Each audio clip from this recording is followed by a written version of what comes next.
It's not that kind of podcast, Daniel. That was kind of like the first time where I was really into a team and they were supposed to do a thing and they just fucked it up big time. Fuck with Fox.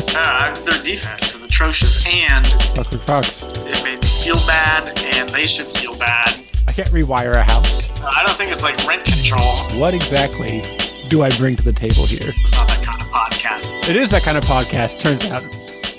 Welcome to Please Dunk Responsibly, our basketball and beer podcast. I'm one of your co-hosts, Ben Rice. Not with me, as always, my co-host, Phil Webster. We've got a special guest on the podcast today, one of my oldest friends in stand-up comedy. Great comic. Check out Funny Bones, available wherever you listen to him. Give it up for Daniel Humbarger. This was like a cheers all come comedy. in, yeah. Are you going to add the cheers and posts? Yeah. Oh, okay, No, cool. All right. I didn't think you were. So thank you for I feel like we should shake hands. And Ben Rice, everybody. Keep it going for your host, Ben Rice. But hey, thanks for having me on here. I've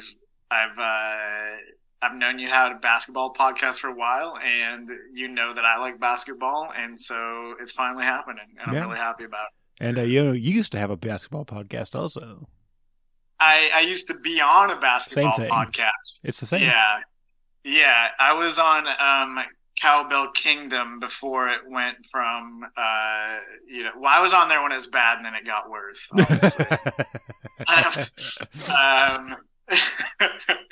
It's that point where it points upward. That's your time, and then back down. Like that's where I left. Yeah.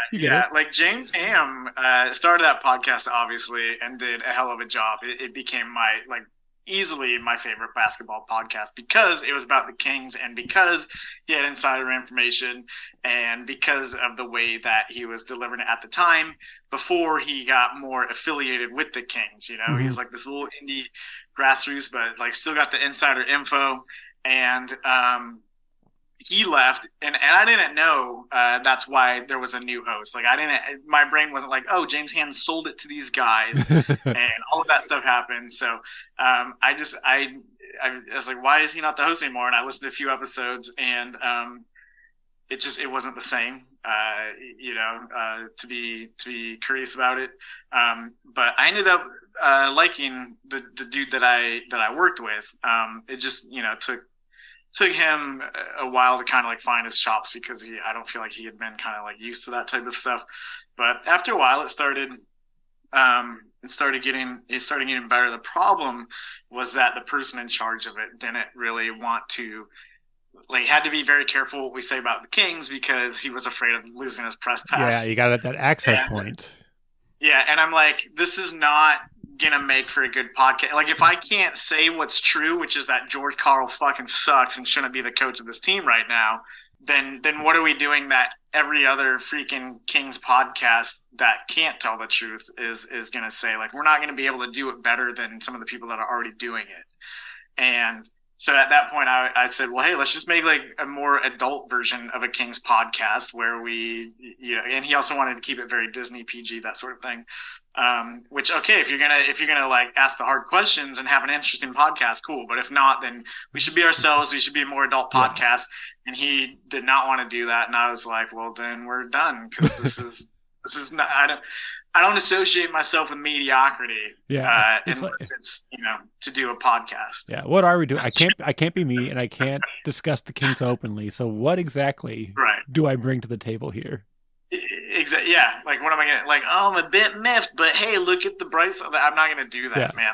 I'm gonna be I want George Karl fired now, and because I knew it needed to happen, and I feel like I arrive at some of these points more quickly than your average sports fan because a lot of average fans are dumb, even though the Kings fans are the cream of the crop of them, very smart, way smarter than me when it comes to stats and looking at all that stuff and breaking down basketball, whatnot. But most of the people that watch the game and are just like, well, now who's on the team again? They don't.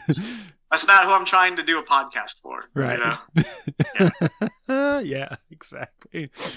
So what was your basketball team growing up? Because you're not a Sacramento born and bred guy. Neither are me and Phil. So it's not a shame if you weren't a Kings fan. Yeah, I have been a fan of the Kings since '98, but I was not 10 years old at that point, so we're gonna have to go back in history before that. You're right, not born and raised in Sacramento. I call it home because obviously, as you know, I've spent the better part of 2 decades there, and prior to that, I was just moving all the time. I think I went to like literally 6 different elementary schools by the time I was in 5th or 6th grade. Holy it was shit. ridiculous. Yeah. And so, but when I was 12, we moved to the Seattle area. Oh. And that was right before the Sonics started getting really good. Have we talked about this before? I think so. I'm sure we have. Do you know that I'm also from the Seattle area around that time? Yes, and that's why you're a big Sonics fan, which is why you became like a big KD fan, right? Yeah. And okay, great. Yeah. Because they moved the team like the year or two after they drafted Durant. Right? Yeah, right. Yeah. So yeah, I was in Seattle around that age. I have to back up even further and admit something that pains me now, but my first NBA love was the Lakers. And the reason is I was living in Arizona, but my cousin didn't, follow the Suns or whatever for whatever reason. It's because I think he really liked the Showtime Lakers, and then he became a fan. And so when I started going over to their house, because basketball was never really on at my house when I was a kid, but I'd go over there, and I remember they had some of the playoffs on or something for the NBA, and I was watching this, and within a few minutes, I was enthralled by it. I was like, wow, this is really cool. Like, I like this sport. Because all my parents ever watched was baseball. I never really had much interest in football or anything, but when I saw basketball really for the first time, the NBA playoffs, it was like, dude, this is, I don't remember which teams were playing. I'm pretty sure it was the Lakers. And I'm like, this is awesome. So yeah, then I became a Lakers fan. I watched their epic series against Jordan and his Chicago Bulls, and by that point, I freaking loved basketball. Fast forward, then the Sonics start to explode, and I just become like straight up like official NBA junkie. I'm watching every playoff game, like both series, like East and West, and all that, and then it just kind of grew from there, man. Besides that formative memory of watching those, well, first of all, do you remember what it was that drew you to basketball when you saw it? Like, what was the thing that was like, oh, this is way better than baseball? Yeah, well, I think obviously the pace of it, even though back then the game of basketball was played like super slow as well compared to now anyway. But obviously there was a lot more pace, and it was just, it just wasn't fucking boring. Yeah. Like the way that baseball, I mean, I get when baseball's good, it's good if it's like a playoff series and you got a hot pitcher and it's like he's in his head and all that. It's like, okay. And even then I'm just kind of like, yeah, I'll watch it when it's like that. But it has to be like great and epic for me to be even remotely interested in it. Yeah.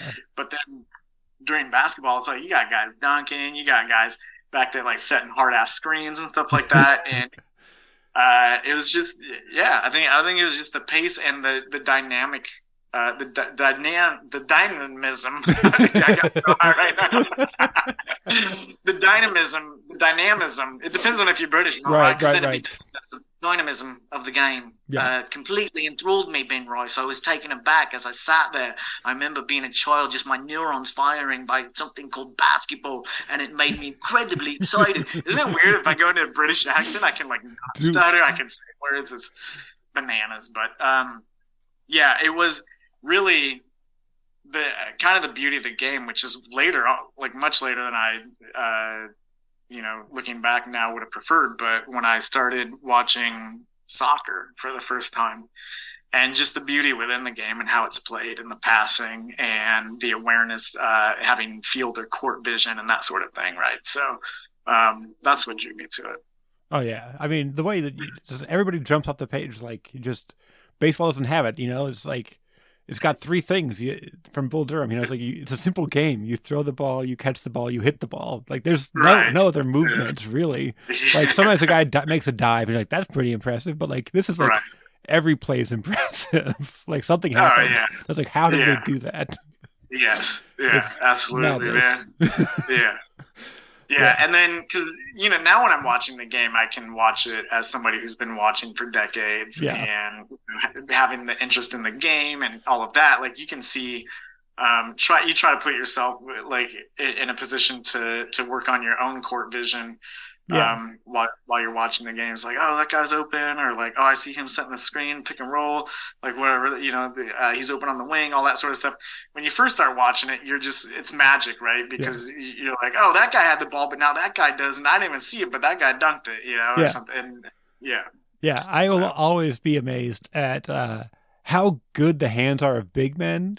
Because like these passes, they come from nowhere at like insane angles. I'm like, I would drop that pass 9 times out of 10. Yeah. I'd be out the league in no time if I was 7 feet tall and good enough to make the NBA. That would be my downfall. Is those fucking slip passes? Like I don't know. All right, I have a wait. Hold on, I'm writing down this question real quick. I'm sure it's gonna be really interesting for everybody. Okay. You can just ask it. We don't have anywhere to be. Well, I had another question. I'm going to forget it if I don't ask that one next immediately. Another point. It wasn't a question, but I guess it is a question.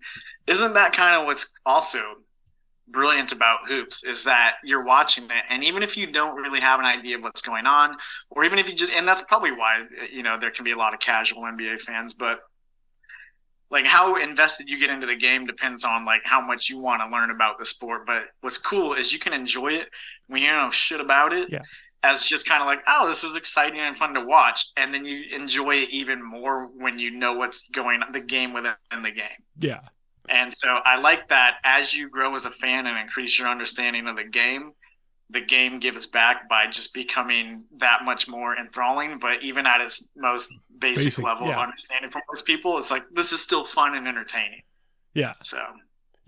Like my sisters don't watch it at all, right? I took one of my sisters to a Kings Thunder game, like I always do, years ago, back when they were good, remember, and the Kings were bad, so that's not that long ago. Right. But could have been any year before this one. But no, the Thunder were also good at the time. And my sister doesn't watch basketball, but she like loved Russell Westbrook because he's like faster than everybody, jumping higher than everybody, just throwing down Thunder's dunks. And she's like, it just pops off. Like you like can't not notice it. Yeah. There's certain players you can't not notice. Yeah, no, Russell Westbrook is like a pit bull, man. Like he just has that aggression, that energy, and I love his mentality when he is in attack mode. I mean, he's gotten a lot of shit the last few years. I mean, he did not work with the Lakers, obviously, but over the summer, whenever it was, people were like, we should trade, or maybe it was the summer before, they were talking about like trading Fox for Westbrook, and that's I remember, that was 2 years ago. Yeah, it's 2 years ago, and I didn't want to do it back then because I was like, I don't know that Westbrook makes the team that much better compared to like his salary compared to Fox's salary, this, that, and the other thing. But it wasn't like an immediate like fuck to the no. Yeah. It was like I had to think about it, fuck to the no. Whereas like this year, it'd be a very, very quick fuck to the hell motherfucking no. Yeah. And so, which obviously. Yeah.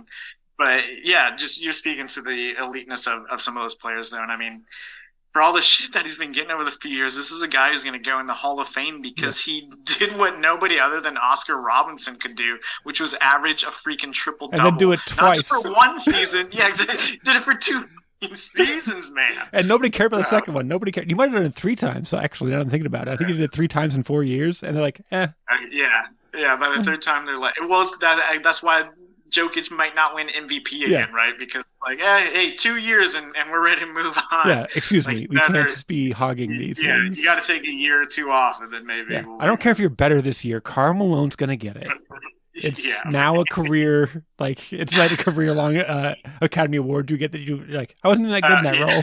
Like, we're just going to give it to them. They deserved it. They've worked so hard. Chris Webber's taking home the appliances this year. All right.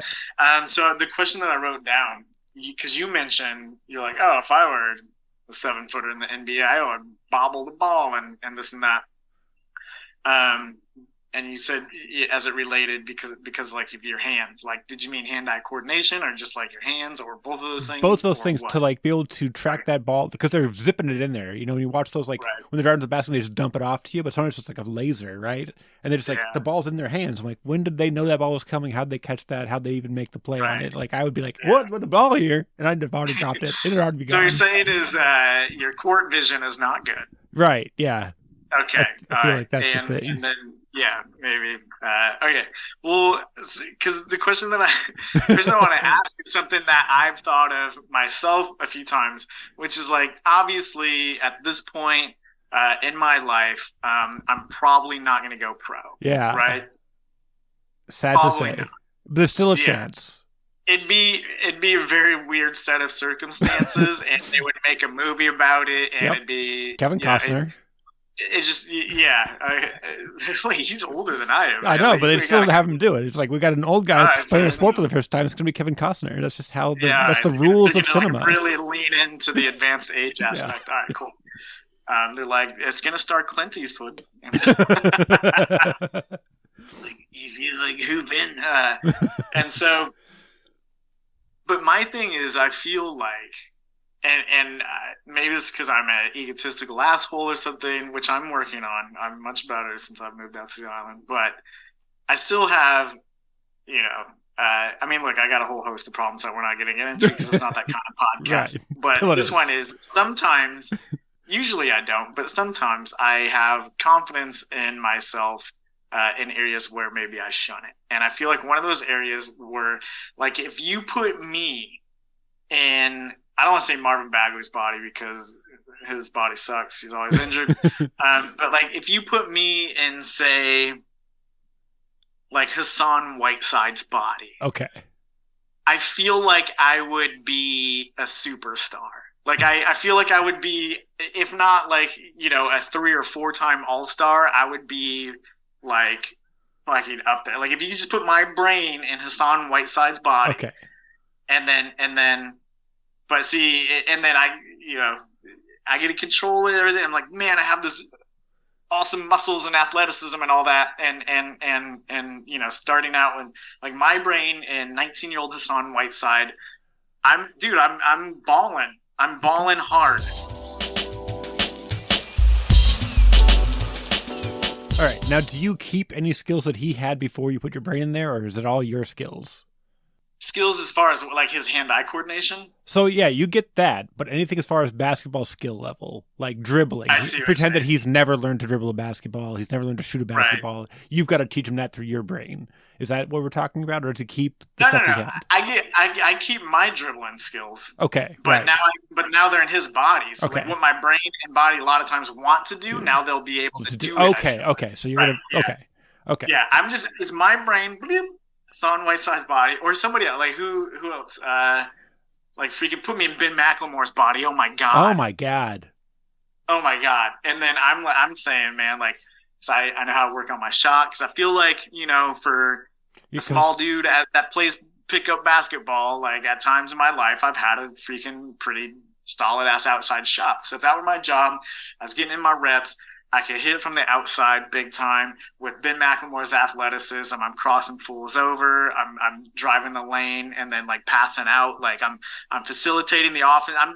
I'm doing it all, man. Like I'm a superstar on my team is what I'm trying to tell you, Ben. Nice. You know what's funny? I'm like, if you do that for me, I'm just Shane Battier. Hey, he had a career. Though. He had a career. I'm gonna play heady defense. I'm gonna be able to. I'll shoot better than him. I'm gonna shoot better than Shane Battier. Okay. Because no, not to brag, 60% from 3 my last year in organized basketball. Wow, how many attempts? Oh, dude, tons. That's what I shot. I didn't miss. You were a volume shooter at 60%. Yeah, dude. No kidding. Yeah. Well done, guys. That's awesome. I didn't miss a shot for the first 3 games of the season. No kidding. Dang, dude, that's. Ooh, what are you doing later? Just dreaming I could get that jump shot back in any way, shape, or form. God damn, it was so nice. quick release everything, man. I was like Bruce Bowen was my only person I could look up to when I was that age. All right. I was like, all right, play defense and shoot threes. Yeah. The original 3-and-D guy. Yeah. But they're like, get in the post, Ben. I'm like, I'm not a post player, man. I'm fucking. It's yucky for me now. I didn't hit 100 pounds until I was a senior in high school. Like, wow. I was like, I was not built to be down there, man. I know I'm taller than most people in this class, but like, you just watch practice. Like, I'm draining these shots. Watch practice. Right? I'm picking off. Just going in there and getting hard fouls and shit or something. What happened? Were you just going in there and getting hard fouls and shit? No. On you? No, I just sucked. I just like was really bad at like bodying people because I was 90 pounds. Going up there, from the defensive end. Yeah. Defensively, okay. I could take it. I was a great defender. People, when I played in Seattle, my classmates refused to pass whoever I was defending because I would like just pick the pass off. I'd be blocking shots. Wow. Dude, I was nuts. I was a really good defender. Like, it's like, it's a 3-on-1 fast break with the best team in the league. I'm going to block the shot. Like, that's nice. All right. That's dope. Yeah. So sounds awesome. It was great. Then I couldn't dribble. You're probably too lanky, man. Like, you didn't have your. No, I had no coordination. I still don't have it.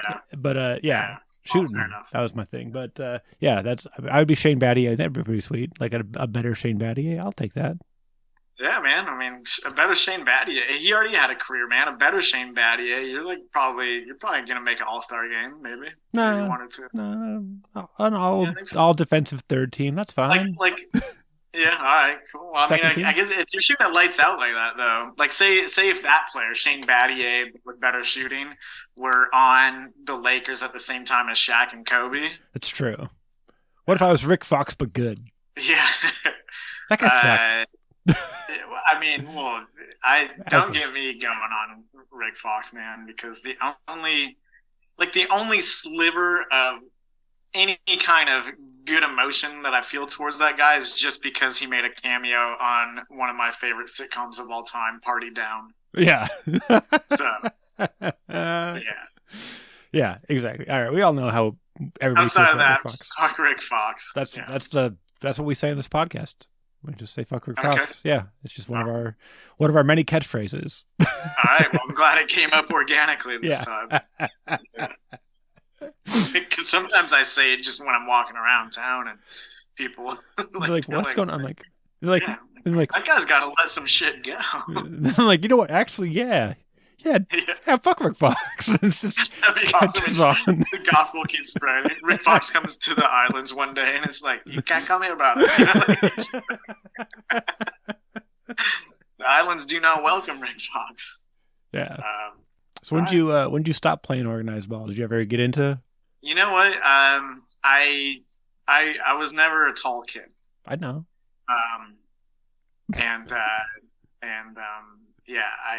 That would be weird if I was like, I was a really tall kid and I shrank as I grew. It's like Benjamin Button, but just only for height. No, I freaking, so I was never tall, and I never had like a lot of confidence to like try out, because to me, I didn't want to ever display any kind of like weakness or failure or anything. Like I so much fucking stupid, ridiculous, like just unnecessary pressure on myself in that regard in a lot of ways. Yeah. But that was one of them. But man, like I just kept like shooting it. And then plus back then we always lived somewhere rural. So I was never really playing like pickup basketball. I never knew if I was good or not. It was just like me and like my uncoordinated ass homie playing one-on-one. And I'm like, I don't fucking know. Like, I feel like I can hit shots. Like when I'm out there shooting for like hours on my own, like even as it's getting dark out, like imagining I'm in game 7 of the finals and the whole, scenario that you do. It's like, man, I can hit shots and stuff. And then so finally, 7th grade, I tried out and I made the team. It was so 7th grade we had like it wasn't like a high school and middle school, so it was like a separate 7th grade middle school team, and I made the team. I think I even made varsity, and then I quit like within a few days. I just lacked confidence in myself, and I didn't want to like be in a game situation and then like fuck up. Yeah. Oh, and man. So I just quit, and after like a week or two, and I remember this other kid who, either made 3rd team or something like that. And he was like, dude, you make the team and you quit? Like, that's crazy. And then I was like, yeah, man, whatever. Like, I just played it off like I didn't care, but it, like, fucking bothered me, man. It is that kind of podcast, turns out. Yeah, right. It is that podcast. Let's uncover some shit in real time. Yeah. But no, and so that just goes like I never played organized hoops, man. Like it was always after that. It's like okay, I played like some pickup ball at the park. When I was in the military, we played pickup games on base. Dude, those games got good, man, because they had like the regular gym, and then they had the old gym. But the old gym was basically it's just we just run hoops here. Just run hoops. Yeah. And so there'd be like four games going on at once, and man, they were good games, man. So it reminded me of probably not quite as good, but along the lines of what's the park I think by R Street and like maybe 8th or something like that. Okay, yeah. I don't remember the parks around here. Okay, well, yeah, they play pickup hoops there, and I've seen it, man. It's like, damn, some of these guys are really good. Yeah. But yeah, so it's kind of like that, and then like that was it, man. Just kind of like watching and pickup ball. So. Yeah. Oh man, Air Force. Because my stepdad was in the Air Force, so I got onto the Air Force base for the gym. In high school, that was brutal. Yeah, man. That was fun though. You could just go there on a Saturday and just run all day, dude. Oh yeah, you're running with like 23-year-old free special ops soldiers, man. Those guys they'll run. Yeah, so. Dude, dope. It was super fun. Okay, so let's go back to your Seattle time. The Sonics are just starting to get good, so we got to ask you this question. Besides Kemp and Peyton, favorite Sonic? Oh man, I mean, Big Smooth, Sam Perkins, or Big Sleep. I can't remember. Big Smooth. It's Big Smooth. Yeah, Big Smooth, Sam Perkins. I like Perkins, man. He came in, he just looked high as fuck. Every time. The entire time. Yeah. Like, I loved Detlef Schrempf because he was the shooter, right? Like he was their wing shooter. I remember who was it? Hersey Hawkins. Yep. Hit on my friend's sister when she was at a club one night, and like Hersey Hawkins, and she didn't think he was a very good-looking man. But I was like, but he's a Sonic though. Like, aren't you gonna like? I would if I were you, I would have fucked a Sonic. And then let's see. Besides, I mean, it'd probably have to be. It's probably Schrempf. Yeah, I kind of had to. It's going to be Perkins or Schrempf. I mean, you can't in the shooting pigmen. Nate come McMillan. on. Yeah. I'm not going to pick Nate McMillan. I'm glad that he was a good coach there for at least a few years. I think he's still a good coach, just not in a good situation. But it was never McMillan. It was never Hawkins. Is Schrempf really? But but I just liked when Sam Perkins came into the game because he had some memorable moments and he just always looked super high. So I was like, that guy's pretty cool. But yeah, probably Schrempf, man. I just respected his game more. Yeah, I mean, because he came into the league as like a down low post guy, and he's like, I'm going to develop a 3-point shot just for fun. Yeah. Why not? Yeah. I'm going to be like one of the best, and it's yeah. I was like playing NBA Jam, and if you rotated out one of Kemp or Peyton, it was Schrempf, and sometimes I'd put him in for the shooting. Yeah. That's cool. I mean, it has to be the answer. He's the coolest dude. Yeah, I think so. And so, but yeah, then I ended up moving away from Seattle. My mom moved back to Arizona, and I remained a Sonic fan. And then as I'm in Arizona, it's like finally a team that I'm rooting for is going to win a championship. And then Denver and Dikembe Mutombo in the first round said no. And it's crushing, man. It was like, wow, this is what it can be like to be a sports fan, huh? And I had no idea like all these years later, becoming a Kings fan, that is like, hey, that's not that bad. At least you're in the playoffs. But yeah, so that was kind of like the first time where I was really into a team, and they were supposed to do a thing, and they just fucked it up big time. Yeah, they did. And it's like, oh, okay. Like, I kind of traumatized me, I feel like, but yeah, no, this is putting me in a real weird shame spiral right now. I remember this. I'm like, I had nothing to do with it. I wasn't there. Yeah, well, yeah, we could. Why do I feel bad? Yeah, and then I remember it was like a year or two later, and I think the Sonics were playing, but my friends that I was hanging out with were like, "Well, we got this Dave Chappelle stand-up DVD or video or probably VHS or whatever it was," and then one of my buddies knew, and he's like, "Oh, well, but the Sonics game is on or whatever," and I was like, "They put on Dave Chappelle," and then I kind of fell out of love with the Sonics. I was living in Arizona, so I was like, "Am I going to become a Phoenix fan?" And then before I could even really decide, I moved to the Sacramento area, and that was probably 97 or 98. I remember I started liking the Kings in 98. I don't remember if that was the first year I was there or the second, but obviously Jay Will made the trade for Weber, and then I got the trade for Vlade and started putting a team together around those guys. And obviously it was fucking amazing, right? Yeah. Like they just played a super fun brand of basketball, and it felt like, okay, this is the team that I've been kind of waiting for, because I felt like they were playing the game the right way. Yeah. Yeah. Everybody knew their role. Everybody played right. Yeah. Yeah. They played together. They had amazing team chemistry. The offense was well, you just put three all-time passers together, and just like, how is it not? Yeah. Yeah. And so those few years there with Jay Will obviously were awesome. But I remember I was still in the military at that point. I was somewhere in a predicament where I couldn't watch games or whatever, but I could make a phone call. And so I called up my girlfriend at the time, and she's like, "Well, I don't know if you heard, but the Kings traded Jason Williams." And I was like, "What the fuck?" And I was like, "What did they trade him for?" And she said, "Mike Bibby." And I was like, "Fuck yes." Like, I was, so many people were down on that trade, but because I'd been living in Arizona a few years before that, Mike Bibby took Arizona to the NCAA championships and won the motherfucker back in 96 or 97. Right. And so, and they haven't won since. Yeah. And I was going to ask you how you felt about Bibby, because, I knew that his college time was right there with you. Yeah.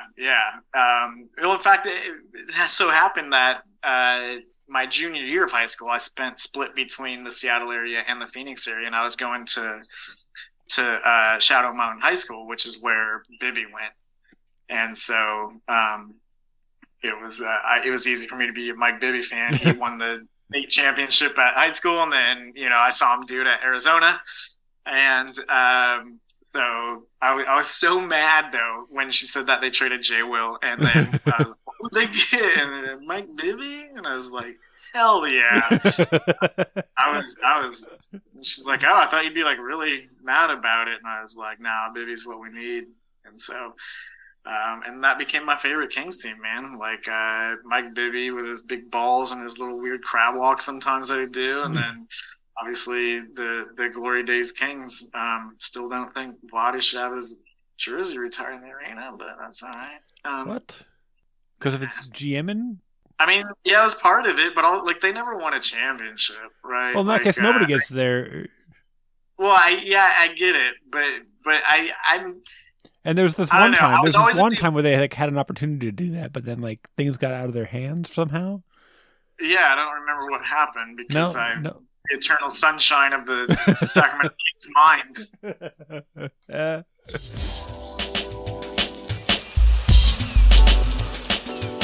No, I guess my point though is that I remember even when they were talking about putting Weber's jersey up, I was like, "Bro, didn't win a championship though." Like that was what that to me was the metric for if you're a legend, you won this ship. And so, but obviously Weber didn't, and I was like, I'm okay with that though.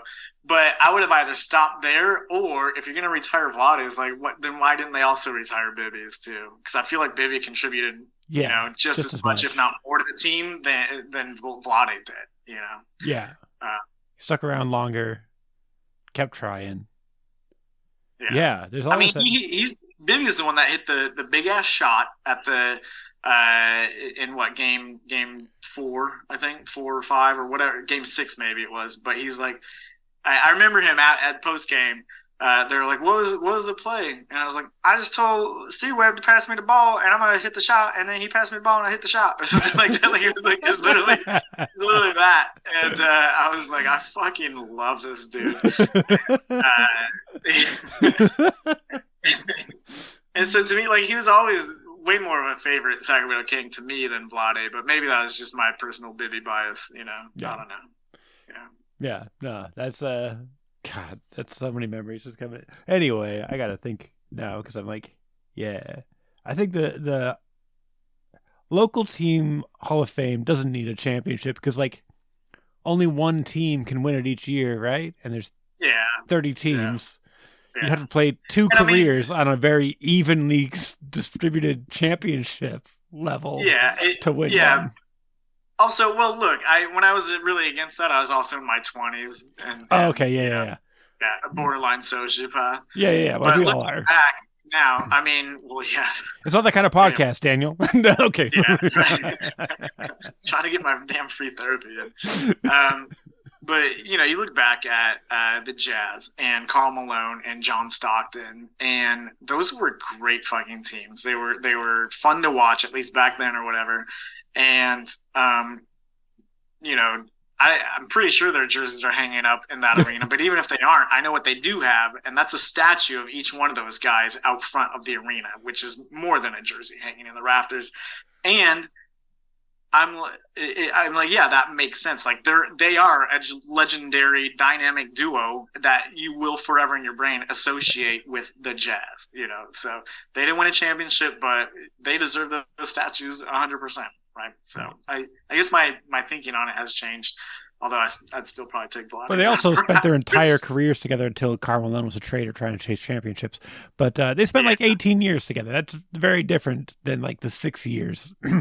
Exactly. That plays a big part in it as well. Yeah. And so, but obviously big fan of the Glory Days Kings. And unfortunately, until this year, I had maintained that fandom for the Sacramento Kings. And there were years where I really was asking myself, why the fuck am I still watching these games? 17 win season. I'm like, well, fuck, at least we'll get the number 1 pick, and then now we're getting the number 4 pick. Yeah.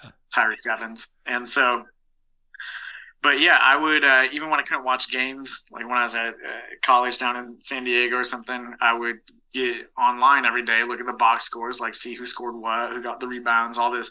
So I still followed the team to the maximum extent that I could, even during those years. And then, the Cousins years and all that, and then Mike Malone finally, and then how they're going to fire him and all the relocation. I mean, anybody that's listening to this podcast probably knows the history of the Kings, right, at this point, and everything the franchise has gone through. And I'm not going to say it more eloquently or emotionally than Katie Christensen did the other night, but I will say this: the Kings being in the playoffs this year. And being the team that they are,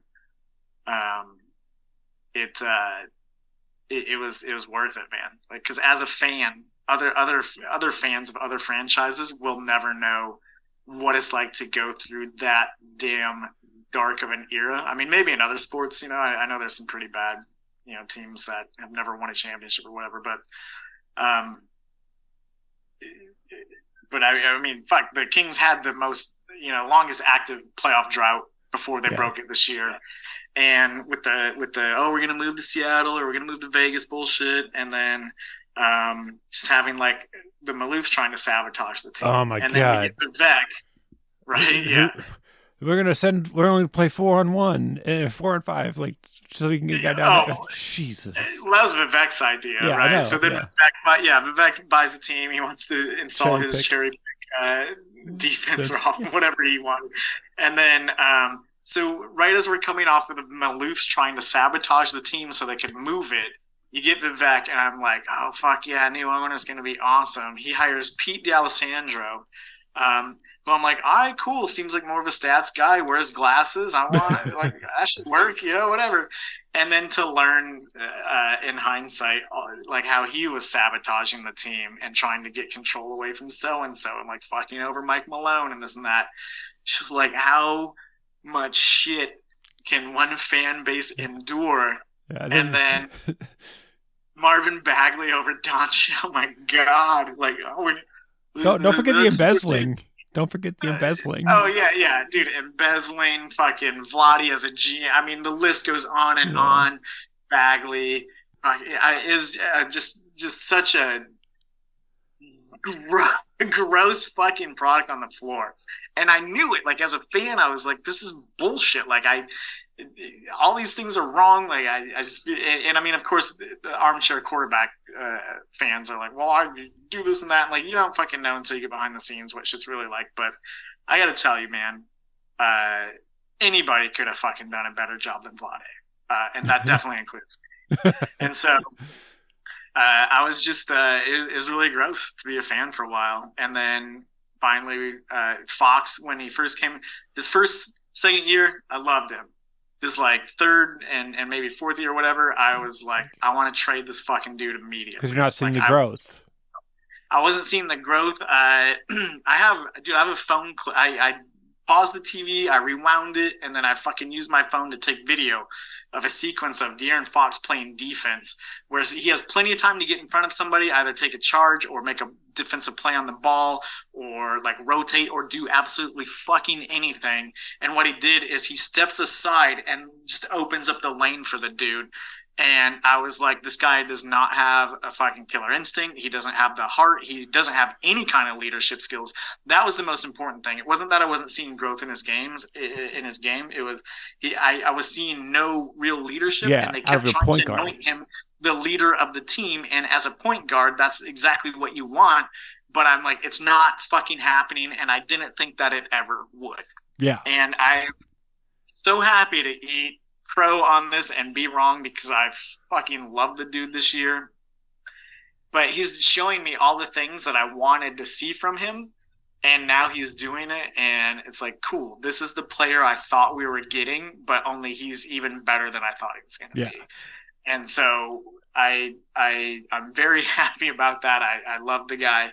But for a while there, he wasn't doing what I thought he could or should be doing, and now he is, and it's beautiful. And in fact, it's so beautiful that I mean, hold on, let's actually put a little timer on this season and go back one more season. Great. So I can tell you how much I loved Tyrese Halliburton. I fucking love that kid so much. Yeah. I was like, I was like thrilled when they drafted him. I watched his interviews and I was thrilled. I watched the way that he played, and I'm like, this guy plays the game the right way. His smile's contagious. He has true leadership skills, and I wanted him to be the future of the franchise, as did so many other fans, obviously. I mean, how can you not fall in love with him? It's like impossible. Oh, yeah, 100%, man, 100%. And so I have this really cool anecdotal story. At the time, my wife and I were out in Hawaii, where I'm now visiting, because it's kind of like checking it out, like, maybe someplace we want to live or whatever. And this is right after kind of like the pandemic is ending and stuff like that.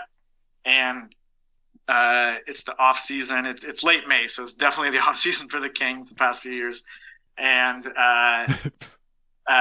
at the airport in Maui on a layover, and we're like standing in line for something, I think maybe it was security or whatever, but whatever it is, and so there's this tall kid over there. He's like he's got on a shirt, he's wearing a hat, he's got on sunglasses, he's wearing a mask because of fucking COVID.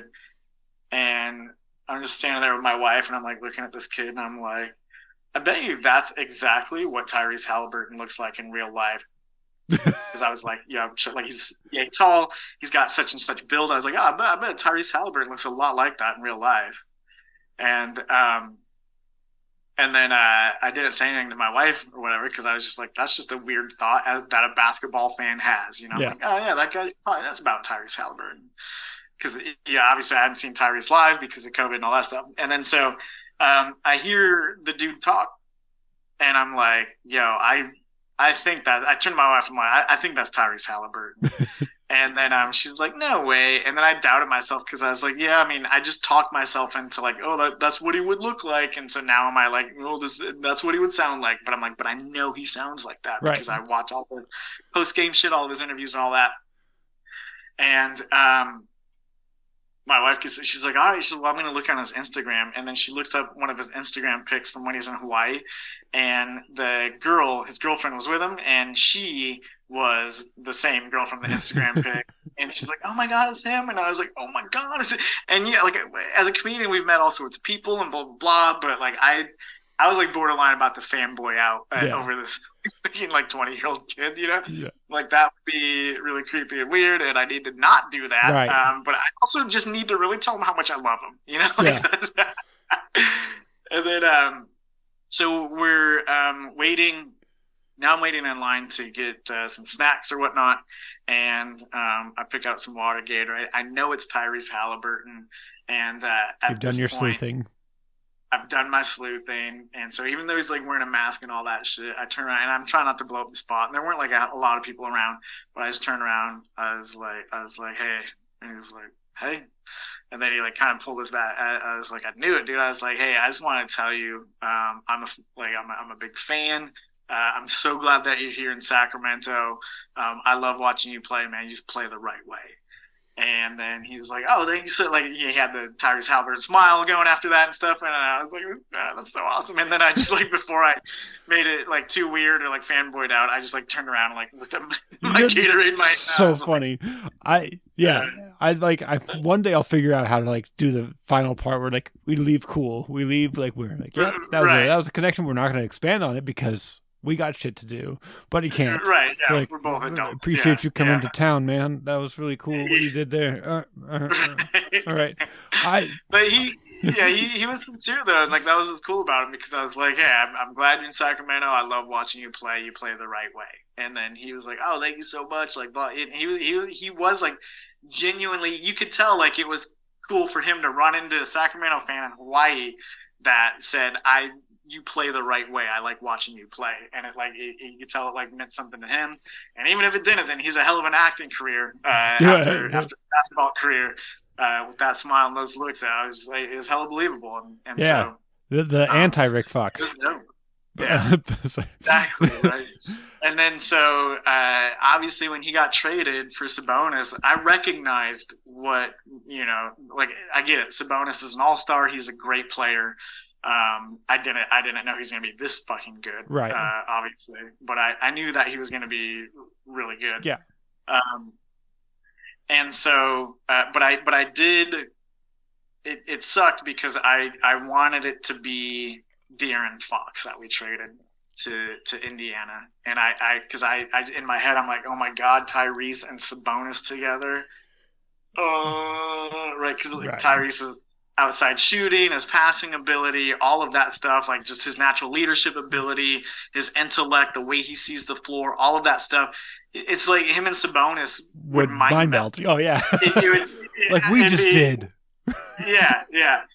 But in hindsight, it's like, but man, you don't get that like downhill force of De'Aaron Fox, who's, he's shooting decently from three this season. It's not like, I'd like to see it be even a little better next year, but he's shooting it well from outside. And Fox just has, if he applies himself, which he has been more lately, but obviously we need to see even more when it comes to the defensive end. I mean, that guy could be incredible on defense. Like because right now his offense is already dope as fuck. Yeah. And then so if his defense kind of matched that, you're looking at he's a perennial all-star at that point, borderline, like all NBA every year for the next probably 5 or 6 years. So hopefully we'll see that growth. I mean, if it happens, cool. If it doesn't, it needs to happen. Well, that's why we have Mike Brown, right? To like take the time to instill that kind of stuff. Like, hey, there's a reward for this. Yeah. Because I think, if you talk about the Kings, you've got to talk about like a really bad situation for a lot of players with development. They just didn't know how to develop their players properly for a long time. Yeah. And if they started to figure it out, they'd trade somebody, fire somebody, hire somebody, and just fuck up everything. So, when you're watching him on year 3 and 4, kind of like stop caring, it's like, well, he's probably learned that like there's no reward for this. Right. So, and it's like the thing that I like to think about a lot is like how many careers are altered by where you end up. Dude, so many, right? Like, where would Kawhi Leonard be if he was on the Spurs, right? Where would he be? Dude, if the Kings drafted Kawhi Leonard, he'd be washed maybe out. Not even in the league anymore. He'd be Macklemore. He'd be Macklemore again, but like without a shot at coming in. Yeah, and so I didn't see that coming with Kawhi Leonard when the Spurs drafted him, and then it's like just within a few years, it's like, oh, he's the NBA Finals MVP, and I'm like, he's that guy then, but he's not that guy if he got drafted by Sacramento. No. There's no fucking. No, I mean, it was clear that he always wanted to be better. Because I remember watching him his rookie year in the playoffs and being like, "Who is this man playing defense? Like, you can't shake him." Like, there was always that. I always like picked up like, this dude's gonna be somebody because like you can't play defense like this and not get better at other stuff. Like, it's impossible. Oh, nice. That's awesome. Yeah, good eye, good call. Yeah. Also, he had those. He had like a mid-high white sock. I don't know. Nobody wears that, And I was like, look at this dude's fucking socks. It's like sit down. It's like you could pick him up on the floor. Anyway.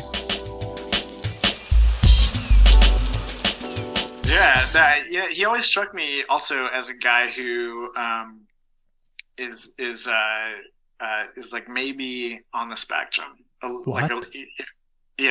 A little about Kawhi. Yeah. I don't know if he's come out and said or anything, but I'm like, I feel like he is, but in the best possible way, where it's like, oh, I'm going to be a savant at basketball, but I'm just really shy in front of cameras and shit. Yeah. And like, that's okay. Everybody's brain works different. I'm learning shit about myself. I mean, I've worked with a lot of people, on spectrum. And so I don't think of it as like any kind of disability where it's like, just, so some brains work differently especially when it comes to that. And, I mean, look at what it's done for him, right? Like, he's such a gifted basketball savant.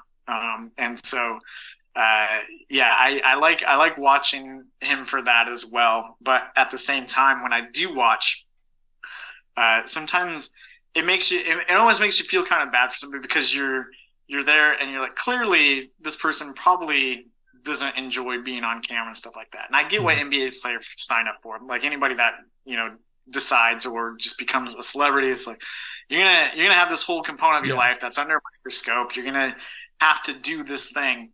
But it's like, but maybe some people, it'd be nice if the media handled them differently and not in a way that like made it feel bad or was like, oh, we have to handle this differently, but in a way that is also still able to be like respectful and inclusive of everybody, but just in a way that also recognizes, hey, maybe there's a better way to do this for this particular person, right? And like, I think of Ron Artest. Like, I just saw a documentary involving him, like a year ago or something, where he was like, I hated being on cameras. Like, I was always ready to jump out of my skin and shit like that. And then you go back and they showed a clip of an interview he was in, and it's like, oh, this person is like obviously in pain right now. Like, it's what an uncomfortable interview. Yeah. And they expect I don't know where else I was going with it. Well, no, I think it's just, Just saying, you're making me feel weird, Ben. This is this kind of podcast. And no, I think, who you are and where you end up plays such a big part, more so than your athleticism and your skill and your ability to put a ball in a basket. Like, that stuff matters, but at the end of the day, like, can you handle the rigors of NBA basketball? Do you find a way to separate your humanity from your ball player? Like, that stuff matters. Like Like there's guys who've washed out of the league. Like there's a guy for the Thunder. He was scared of heights. Like he couldn't be on an airplane. Oh yeah, I forget who that was. Perry Jones. Perry Jones Okay. III couldn't. But there's another guy a few years ago, similar story. Yeah, like you can't factor. You think you know, but you don't know. Like it's like I'll get over it, but if you don't get over it, you don't get over it. Like if you don't like talking to the media and you're a star, like either you become endearing or you become hated, and it's like a really weird thing. Yeah, no, that's a good point about how it does kind of tend to go, one of two ways as well.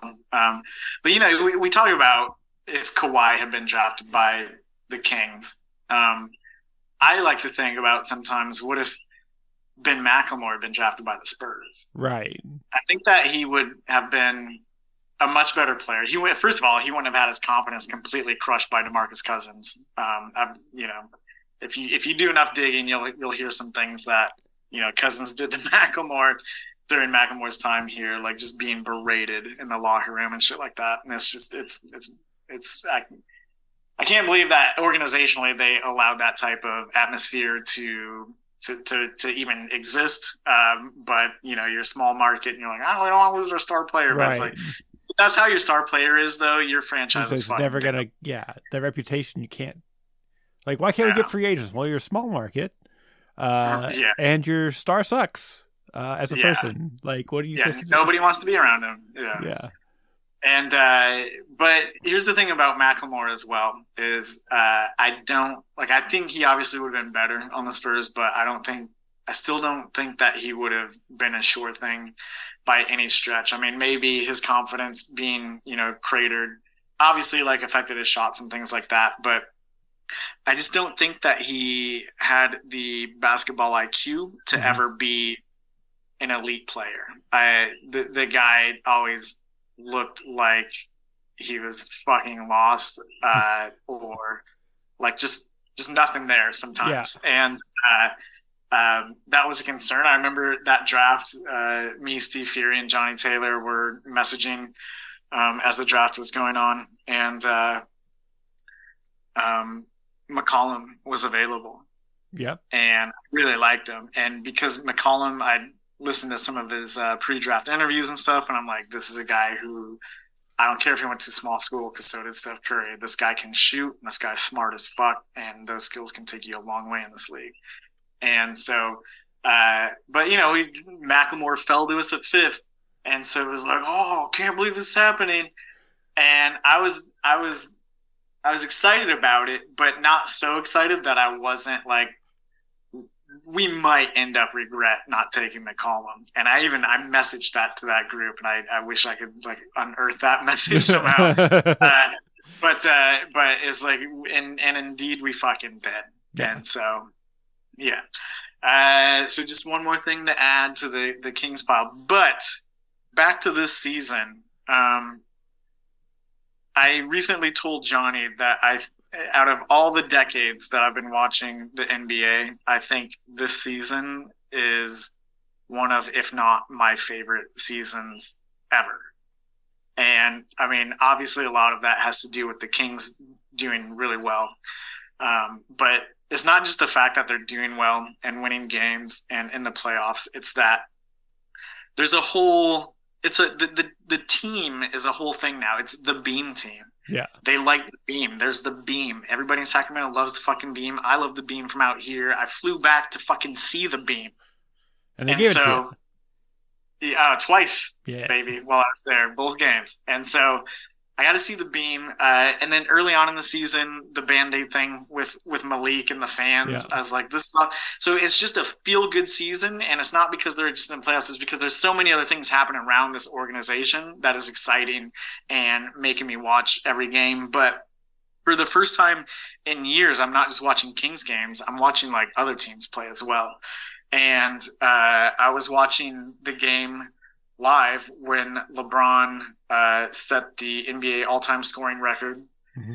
And, I knew when he hit it, like, it's going to be like, wow, that's like such an impressive record. And they probably like stop and like, he'd clap and like, that'd be it. But they like shut the game down for like 20 minutes. And then all this shit happened. And I was like, this is fucking amazing. Like, this is just another thing about the season that's so awesome. And then coming down to the playoffs, it's bananas because of the play-in. So now like there's all this positioning and shit like that, and like there's so much more drama now at this point in the season than there ever fucking has been in the history of the NBA. Because of the inclusion of the play-in, and just the fact that so many teams, there's so much more. And I know it's been said by quite a few folks this year, but there's so much parity around the league. Yeah. And also, not only is it like the jostling for the play-in and playoff positions, but the fact that you have in years past, it was like, well, this one team is going to win it, or at best, it's like, well, one of 3 teams are going to win it. Yeah. This year, there's 3 teams in the East that could win it. There's like fucking 6 teams in the West that could win it. Now, when it's all said and done, I think it's either going to be the Bucks or the Celtics. But having said that, fucking this year, I feel like anything's possible with the championships and the playoffs, and that's fucking exciting. Yeah, dude, it's so exciting, and I'm so mad. So when we had our baby, Becky was like, "I'm gonna give you some money." Just it was like you because you had like got her inheritance, and she's like, "You can do whatever you want with this money." She's like, "Maybe I was thinking maybe to buy King season tickets, right?" I was like, "Nah, I don't want to buy those right now because like she can't come with me. She'll be 6 months old. That's a waste of the thing. I'd like to like if I'm gonna do that, I'll do that when she's like old enough to return the game." And what if I had season tickets this year, and I got to be priced, the price wasn't be so crazy when she's 5, I'm like, damn, that's like the one.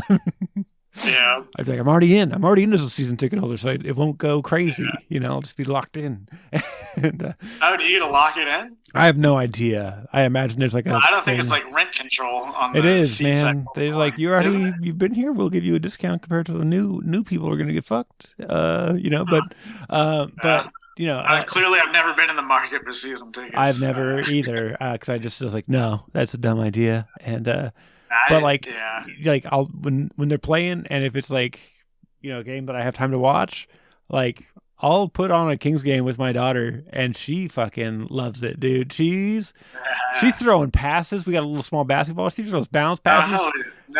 She's like take the ball and just like drop it on stuff. Now I was like showing her how to take a shot, and she'll just like walk over to her little like barrier and like shoot it over it. I'm like, hell yeah. No way. That's awesome, man. That's adorable. Yeah, that's so cool. I'm like, yeah. Damn, I want a daughter. Dude, it's dope. I was like, I'm like, there's one thing this kid's gonna have. It's gonna be a jumper. That's what it's gonna. Yeah, man. Jumper and tenacious on defense. If her old man passes down any of the skills. Yeah, she got the height. She's stronger than me already. I got to use adult strength to get stuff from her. Okay, dang. I'll just use kid strength. Like, oh Jesus! All right, adult strength. That's awesome. Years ago, when my niece was starting to play basketball at school, they were of age. Like she's 8 or 9, right? And like kids can't play good basketball at that point. Like you're not gonna have a reliable shooter. You're not gonna make dope passes or anything. So I was like, here's one thing that you can do. I'm gonna teach you, and just do this as much as possible. And she's like, what? And I'm like dribbling the ball. And she's like, what? And I was like, why do I still have the ball? I was like dribbling it right in front of her face. Yeah. I'm like, why do I still have the ball? She's like, what do you mean? I was like, why haven't you stolen it yet? I was like, it's right here, ready for you to steal. And then she's just like reached out and stole it. I was like, thank you. I was like, that's the one thing. I was like, if anybody brings this ball near your face, near your hands, if anybody brings this ball and floats it out here, because at that age, like kids don't think like, I better watch out for the steal, because they don't think the steal, right? Like they're just like, I need to make a pass. And then after a few seconds, it'll click like, I should go play defense and make a steal. Dude, she like led her fucking, like that, whatever, grade she was in. And her like every game, she's fucking leading steals, and so she would just rip the fucking ball away from people all the time, and I was like, yeah, like I taught her that. So yeah, man, that's awesome. Yeah, I was a scorekeeper for my high school girls basketball team, but I would like do a little bit of coaching here and there. Yeah, and so I was a tall, skinny person. So we had a tall, skinny person on our team. But she was like a ferocious competitor, hella quick, hella fast. And And so I was like, hey, you have pointy elbows, and we have like freakishly large women in our area. So you're 5'10", which is pretty tall, but like you're not gonna compete with the 6'6" people Right. 3 towns over. So I'm like, you got pointy elbows. You got to use these elbows. Like you got to jab them in there. You got to get them in there. And yeah, she was the most feared player in our side of the state. Oh shit, that's like, awesome. First game, she had like 12 steals, like 3 blocks, Wow. like grabbing rebounds over these people, and like scored like 15 points. Yeah, I made her like a playlist to fall asleep to for aggression. I was like, no, this is who you're gonna be. Coach. Yeah, that's awesome, man. Yeah, I like that. Here's another thing, and this one's a little more crazy than my previous proclamation that this is one of my most enjoyable seasons of the NBA, probably ever, is I like this year's Kings team better than any other Kings team, like ever. Yeah, I'm looking at you, Glory Days Kings. Like I like this team better, and I know the cloud of the past affects your brain, and you're like, I can't remember. Your initial reaction is like, screw you, Daniel. Yeah, I mean, I feel like a lot of people would say that. Well, wait, like pump the brakes, and you gotta blah blah blah. Well, no, I don't, and let me tell you why. Because first of all, like your brain does a weird thing with memory, where of course it forgets things over time, but it happens to do that more so with like the negative things that happen in your life. You remember like, the good old days is because you forgot about all the fucking bad shit that happened. You know, is it's not the kind of podcast, Daniel. I know. I keep trying to really make it that, but. Look, if you're gonna talk hoops with me, man, I talk this shit at a high level, Brian. And so, and I also apparently make it a mental health session.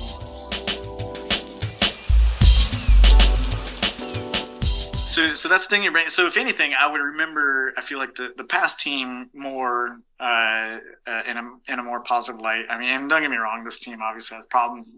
The main one being defense. We've already kind of about that. But their offense is like historic, and yes, when I talked about the old Kings, I said that their offense was a thing of beauty and all that, and it was. They played the right way. I feel like this Kings team plays the right way on offense in the more modern era, which to me is like a more graceful way to play the game anyway, and so I enjoy it aesthetically better now. I mean, don't get me wrong, there's some cool grinded out games where I'm like, all right, putting on the hard hat and I can get into that, but I didn't like the game before when it was, cheap shots and elbows and, freaking scored 88 to 65. Oh God, brutal. Yeah. And so it's gorgeous now. It's a gorgeous game. And the Kings are playing it offensively about as well as you can. Literally. Yes. Like historically, they're playing it that well. But it's not just how they're playing, because obviously they need to play better defense, which the old Kings team did not amazing, but they did middle of the pack and then had an amazing offense. So that'll get you there. But because of the personalities involved with the team and the character of the team itself, I am one of I feel like few Sacramento Kings fans that does not worship Rick Adelman. I thought he was a good coach, but I don't think he was great. And in fact, I think he should have been fired probably 2 years sooner because he made the Kings soft. I don't think that he prepared them well for those tough series against the Lakers.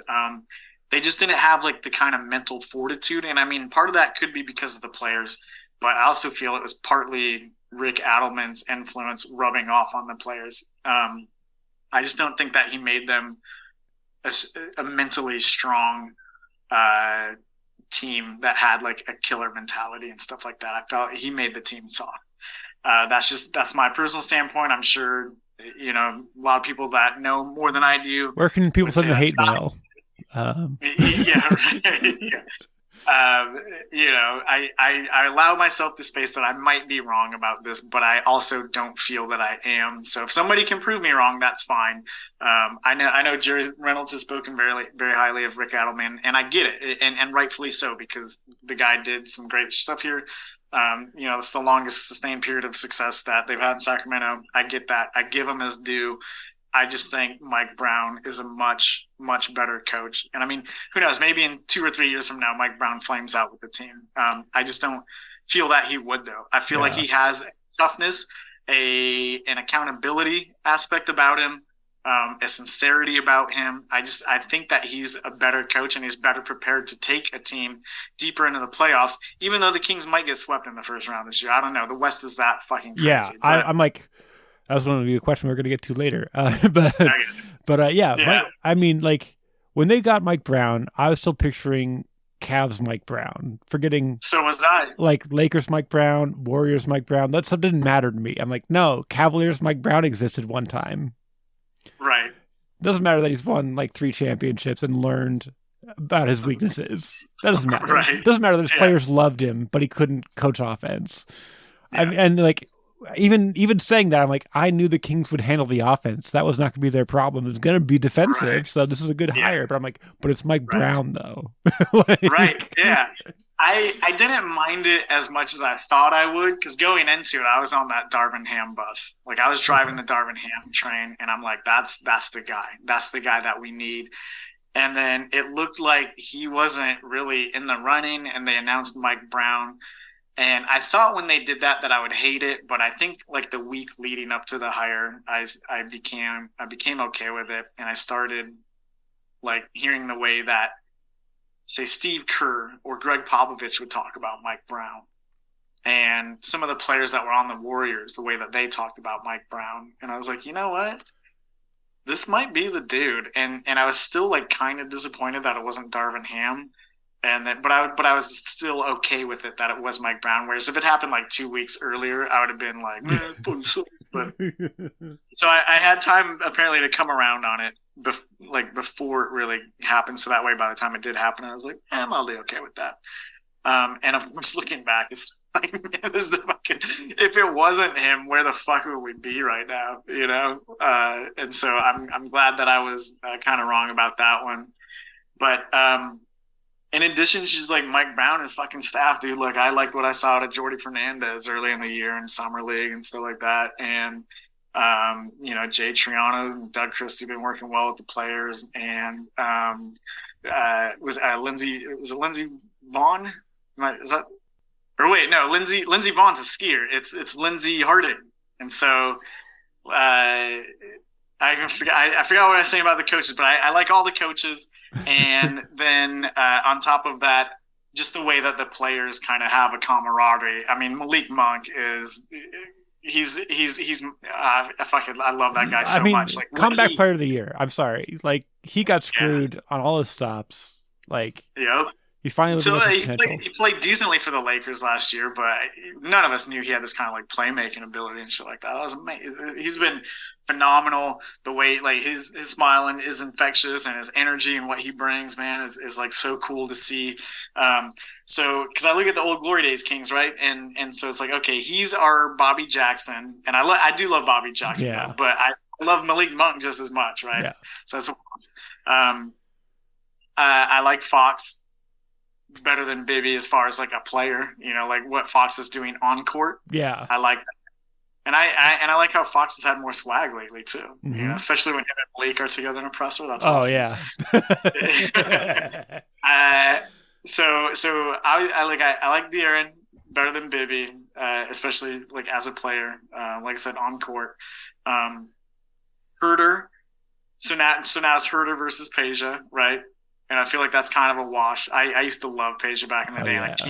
I can't deny that. Like I want to say like, no, I like Herter better, but I just remember loving Peja so much. And so, but I also feel the same way about Herter when he's making his shots and like how he's added to his game over the season and really grown, and like how him and Sabonis play together. It's like, okay, that's the right way to play. It's heady play. Yeah. It's smart play. He's a better playmaker than, he's a better playmaker than Peja. Like, Yeah, I just think like maybe he's not quite as good defensively, but you know what? yeah, Honestly, lately Herder's been getting rebounds and playing some better defense stuff like that. So, like I said, I feel like it's a wash. right. It's a tough And call. then yeah, Malik Monk and Bobby Jackson are a wash. Yeah. We covered the point guard, so pro point guard for the current Kings, and then we go to small forward, right? Well, I guess we're not going like actually positionally, but I'm comparing Herder and Peja. So now I guess I've got to compare Doug Christie. Doug Christie to Keegan Murray, and so that one's easy for me because I really love Keegan Murray. Right. Yeah, and I really hate Doug Christie, so this makes sense. But I love Doug Christie like on the sidelines for the Kings, like as an assistant coach. And actually, I actually liked when he was doing commentary, Jerry Reynolds too. A lot of people didn't, but I thought it was okay. But as a player, I didn't like Doug Christie nearly as much as I do Keegan Murray. Except I also have to recognize that Doug Christie did fucking uppercut Rick Fox. Okay, true. That's amazing. And he was the defensive anchor of the Kings. You know, yeah. I mean, you can't discount that. Yeah, that he did the dirty work. Right, yeah. He's like the unsung hero, and those guys never get the credit. So it's like, I should give him the credit, especially because he played for a few years. Murray's a rookie, but man, he just set the freaking rookie record for most three-pointers made in the course of a season. And I love watching his growth. His growth in one season. Yeah. I like, he should be hitting the rookie wall. Yeah. You know, like not continuing to grow and add to his bag, but guess what? He is. And that just gets me really excited about him. So whether it's a wash or not, I'm going to give the edge to Keegan Murray just because right now I'm feeling the fandom and I'm digging the team. And I also like when he makes some points and the whole arena says Murray. So, yeah. Oh, yeah. You can't a call and response for a rookie? Come on. Yeah. And then so you have Weber and you would have to compare against Barnes, I guess. I guess. But I think we should do Barnes and Vlade. I think so too. Yeah. Because I think we all need to do the other. Yeah. Other one. What's next? Said. It's right. Yeah. Yeah. So Barnes versus Vlade. I like Barnes this year. I think. I liked him last year too. I thought he played really well last year. In his career, he's been pretty robotic. You know, you kind of know what you're getting from him. I think this year he's added enough like fluidity. I think that's the thing, that he looks much more comfortable than he ever has. Just initiating offense, playing within the offense. It's never seemed forced this year. Right. So I like watching that. Yeah, I started seeing that last year too. Like if the Kings needed points, he was either going to try to get the points or go to the line or something. And he started developing that, you know, last year, like really proficient at going to the line. And he's just continued on that path this year. And he's playing even better this year, obviously, than last year. But last year for me was kind of a turning point with Harrison Barnes, where I appreciated what the Black Falcon was doing for Sacramento. And then and plus, as far as I know, Harrison Barnes has never tipped out the ball to Robert Horry. So that's also going in his favor. And he never totally fucked up the organization for a good 5 years as an incompetent GM. And yeah, I mean, like, I don't want to shit on, like, because like, I get it. I've been in the same room with Vlade. I get it. He's a nice guy. He's cool. He's whatever. But man, I can't ignore the damage that he did to his reputation since then. And also, I know earlier I was like, well, I'm just talking about like on court, but I'm going to talk about off court shit. And Harrison Barnes is so fucking impressive in that regard. What he does for, you know, the community here in Sacramento, what he does for his community, you know, back home, that sort of stuff. The guy is winning award after award for, you know, recognizing him for his community involvement and what he does. And, you know, even in his interviews, he talks about stuff, and he's not afraid to speak up. And when he does it in a way that is kind of undeniable, right? Like you hear him and you're like, that's a good dude. And he's speaking, you know, truth. So, you know, even if it's an uncomfortable subject for certain people, you should probably listen to what he has to say. Because he's a damn fine fucking human being. So, giving the edge to Barnes over Vlade, which brings us, of course, to Sabonis versus what's that guy's name? It's Chris. Yeah, Chris Weber. Yeah. And that one's tough, man. Because I mean, Weber was pretty much everything to the Kings back then, and you know, you can't say that as much about Sabonis just because he has Fox, but at the same time, Sabonis still is everything to the Kings. Yeah. And I like the way that Sabonis plays better because he's tough as fucking nails, like physically, mentally. The guy's just fucking tough. He never takes plays off. He doesn't have any kind of softness in him. Yeah, he's all fire all the time. Yeah. And so, look, man, I used to fucking worship Chris Webber. Yeah. Right. I had his jersey. I remember going to visit my girlfriend's parents. They lived down in LA, and back then it was like hard to get tickets to Arco because the Kings were so good. But also I was like, well, fuck, we're in LA. The Clippers suck. The tickets are hella cheap. The Kings are in town. So got some tickets to Kings versus Clippers. And at one point in the game, Chris is at the top of the key, and I forget who's right, yeah. And I forget who's, but there's like no pass available. He picked up his dribble, or no, he had received the pass, so he still had a dribble available to him. But he's like looking around, and I could see like I had seats that I was close enough, like I could see him like looking around. He's like starting to like, what the fuck am I gonna do? And I just yelled as loud as I could. I was like, "Take him to the hole, Chris!" Because whoever was defending, I'm like, "This guy can't guard you, man." Yeah, is it Loy Vaught? And it looked like it looked like there was, some lane available. And so he went from like kind of like looking around like this, and then I was like, "Take him to the hole, Chris!" And I just saw the dude's face change. Chris Webber fucking heard me. I saw his face. He was just like, "I'm taking him to the hole," and then he fucking took the dude to the hole and scored. And I was like, oh, my God. I just coached Chris Webber for that play. And so we'll always have that, me and Chris. And so it is special. But I got to tell you, man, I think if those two teams played a 7-game playoff match, the old school Kings would be hard to beat because they played better defense and they had years together to build their chemistry and their know-how. But if this team that we have now stays together for another year after this, and then you take, the Kings from 2002 when they were a championship team that year. Yeah. I hope that this current team starts playing better defense, and if they did, then I think that this current team would beat them because there's just not as much softness there. Yeah. Like there were times that Weber looked soft. There were times that Rick Adelman I felt was soft. Vlade couldn't handle Shaq in the paint, and nobody could. Right. But also, like Vlade just never seemed like a tough as nails guys. So yeah, I don't know. Damn, that just made me think of like how would this current version of the Kings team handle the Lakers back then? And I think the answer is they won it. Right? No, because their weakness is that interior defense, and they would just eat them alive. Yeah, unfortunately, they need them up. So that's where the 0-2 Kings would be like maybe they.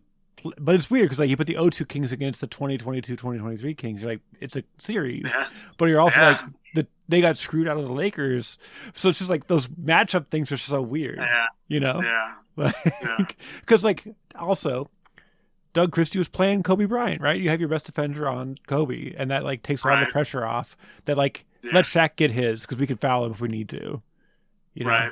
And I thought, who guards Kobe? I mean, Keegan Murray. It's gonna be a deep effort, Maybe put Mitchell on him for Edwards. Kessler Edwards. Doing great. It's crazy that we're talking about like, oh yeah, let's put Kessler Edwards on. Let's do it. The dude's been here like 2 months. Yeah.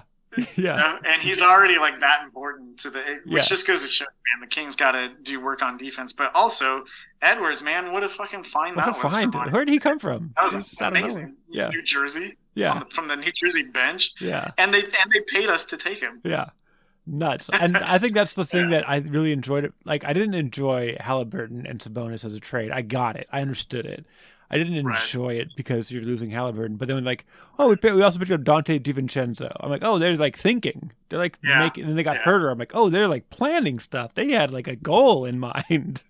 They had like we get some bonus. This is the offense we build around it. That like was like, oh, they're thinking like 2 moves ahead for the first time in years. Yeah, you know? Yeah. We have not only just a competent, but a rather savvy and good GM. And I know he's getting a lot of pressure, man. But honestly, my confidence in Monty never really wavered. Yeah. Like I backed him up with anybody that wanted to like talk Kings hoops to me. I was like, nah, like I'll give this dude time because he's inheriting a fucking hand. mess. Yeah. That's a hand you fold, and he's like, I gotta keep something. Yeah, and I didn't think that there was any GM that was better that was available. Yeah. And so like you're just gonna make a change for the sake of change. Like, well, he's not doing anything. It's like, well, what he's doing isn't called not doing anything. What he's doing is not fucking up the team even worse, which we're not used to. Right. So it looks at sometimes like inaction, but. You know what? You want the guy to make a shitty trade just to fucking do something? Just to do something, just to make a move, just to see, like, let's throw this thing at the wall and just hope it sticks. Yeah. And then when we were talking about Sabonis v. Weber, I was like, hey, man, without Weber, there'd be no Sabonis. Then I'm like, wait, no, there would because of his dad. Nope, sorry. Nope, the proto-Sabonis is also Sabonis. No, he comes from pretty good basketball genes there, I guess. Unlike me, my dad is not going to be in the NBA, any kind of stats. No. Ronald Humbarger in the NBA. But can our Vitas change out a fucking small block in a Chevy? That's what you got to ask yourself. Yeah, and he can. He's like, that's what I do. Every day before I go to work. What I do. It's like one of these, just this one. And also, his son grew up to do what he does, whereas I do not. I can't change a small block. No. Chevy. Did they ever try to get you to learn about? Wait, that's not this podcast. That's not this podcast. Get out of it. Get out. Okay, fair enough. But the answer is yes, and the answer is the other answer is, but obviously I did it. I had no interest. Yeah. My stepdad built a car from scratch. Like every piece, and I was there the whole time, and I learned nothing. That's how. Like my mom would be like, "Go help your dad." Like that way we could bond. Like I could learn something and be like. So I learned what wrenches were. Like, hand me the 316s, boy. Here you go. But other than that, I was like in my head, like, and now what if Star Wars did that or something? Yeah. and in hindsight, I'm like, dang, maybe I should have paid more attention and like bonded more and whatnot. Because I know fuck all. Yeah.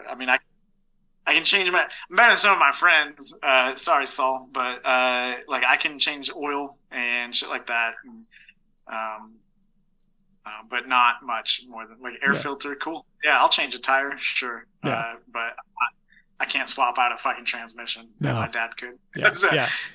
I can't rewire a house. I can't add a whole new floor to a house. I could do ceramic tile, but I don't fucking want to. Yeah. So yeah. My grandpa, when he was like 72, just like replaced the roof on his house on a weekend. I'm like, what the fuck? Fuck yeah. Like, that's awesome, man. I'm like, I won't even get on the ladder. Are you kidding me? No. You're like, I won't even be alive at 72. Yeah. Which is weird because you have better health care than they do, presumably. Yeah. Oh my god. Anyway, it's not that podcast thing, right? But anyway, we've gone too far. We've gone much too far. We really have. Anything else that you big thoughts? Basketball doesn't have to be Kings, can be just the basketball world. Let's see. LeBron's the GOAT. A lot of people like to still say Jordan, but it's just it's not anymore. Like the way that. But if you want to have me back on the podcast, we can make that argument. I was very sad when Kobe passed. Because that was just tragic. Other hoop stuff. Trying to think. I guess like I said earlier, it feels like it's either going to be Bucks or Celtics. Yeah. That will probably. I feel like they have the most complete teams. And Chris Middleton's back, baby. Yeah. So, yeah, man. I mean, if it's not Bucks or Celtics, I'll be pretty surprised. Yeah, I don't. I mean, I know Denver has the best record in the West, but they've done that before, right? And if it comes down to a series of like Denver versus Boston, there's I don't see it happening. If it comes down to Denver versus Milwaukee, I don't see it happening. I mean, fucking Denver versus Philadelphia. I don't even think. Well, yeah, that'd be a little more interesting, but still probably not. Although a large part of that would depend on what James Harden decides to do. And then, but yeah, I don't know. Right now, I love the standings where they are. Actually, I haven't looked at them tonight, but my dream scenario is that the Kings end up with the Clippers in the first round. Golden State and Phoenix have to play each other. That way, one of them gets knocked out. I feel like the Kings match up pretty good with the Clippers, especially if Paul George is still going to be out. Oh, yeah. Yeah. And then you got like possibly Denver versus the Lakers or something like that. So cool. One of those two gets knocked out. And then like what, Memphis versus New Orleans or... And then one of those gets knocked out because they're both like young but like depth for days. Right, yeah, especially if Zion comes back, right? Yeah. Like you don't want to see that. So I feel like I feel like the Kings could handle the Clippers for sure in the first round. And then after that it's like, cool, you got like the rest of the playoffs is like cool. Half of the like toughest fucking teams just knocked each other out. Right. I mean, you still got what's left. And they're tired. You know, they beat up on each other for a while. Yeah, it's going to be a bloodbath. It's very exciting. I don't know what to expect from anything. It's going to be like, you don't know, like when the 1 and 8 seed's not defined, you're like, I don't know. That's, you're in something good. That's crazy. Like the fucking Lakers might be the 8th seed and those guys could win a championship and it wouldn't be surprising. Or get to the conference finals or whatever. Yeah. And it's like, so that is, again, this is the best season of the NBA that I feel like I've ever enjoyed. And I mean, I know there's been a lot of cool shit that's happened in the past, but this year just feels special. There's a lot of special things happening, not only with the Kings, but other teams. And then just the way that this playoffs has been unfolding, even over the last month, has been amazing. All the surprises. And I think we're in store for quite an epic postseason. So I'm excited. All right, so I know on your previous podcast you couldn't say anything negative. So what's the negative thing that you're like, I just got to get off my chest about this Kings team? We don't have enough. About this current Kings team. Yeah. Their defense is atrocious, and like they're fucking losing to the Spurs at home when it's your first game back and you clinch the playoff. I mean, first of all, losing to Minnesota was disappointing. Rough. Minnesota's got a great team, so I get it, but it's like, man, clinch that fucking thing in front of the home fans, and it didn't happen. And I was like, I'm disappointed, but I'll let it go. But the losing to the Spurs was unfucking forgivable, and you don't want to be playing that kind of fucking ball when you're getting ready to go into the playoffs, man. You want to be tightening up your shit, because that was like the easiest game of the last 4 games or whatever they have to play. Like they might not win another game for the rest of this season. You know, they could have clinched the Pacific Division title with a loss against the Spurs that have won 6 fucking games on the road all season. And then they come in and you get punked out by the fucking Spurs, man. Like after it's like your first game home from clinching a playoff spot, which you did in Portland because you couldn't do it at home. Yeah. And then you come back and you play that way as you're trying to be like, oh, we're going deep in the playoffs because we believe in ourselves and shit. It's like, well, then fucking act like it. Yeah. And that I think raised concerns for me. It was like, big time. Because that's like basically your first playoff experience. Can you clinch it when you need to?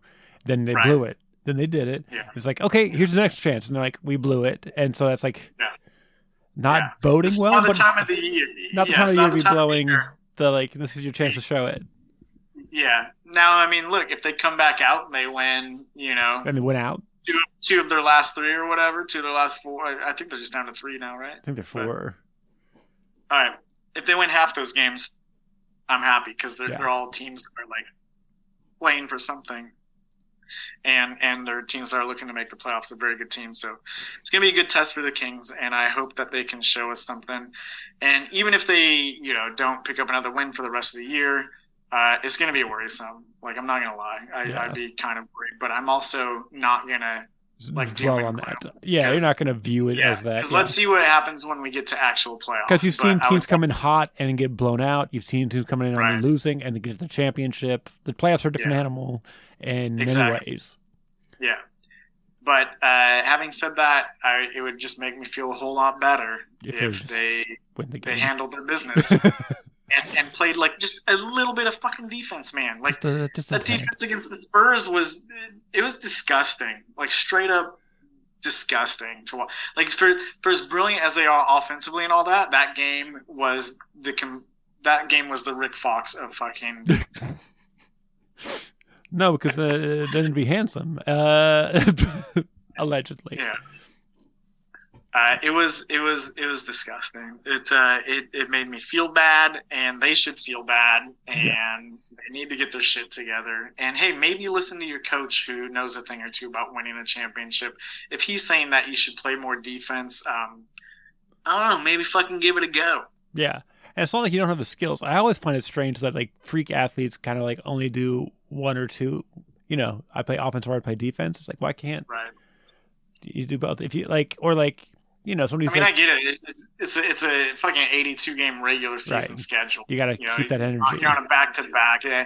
You can't just go out there and play 30 minutes balls to the wall. Right. Like I don't care expect that. Yeah, I don't expect that. But it's like exactly. So, but more though, just a little more defense though. That's all I'm saying. Yeah. Not even.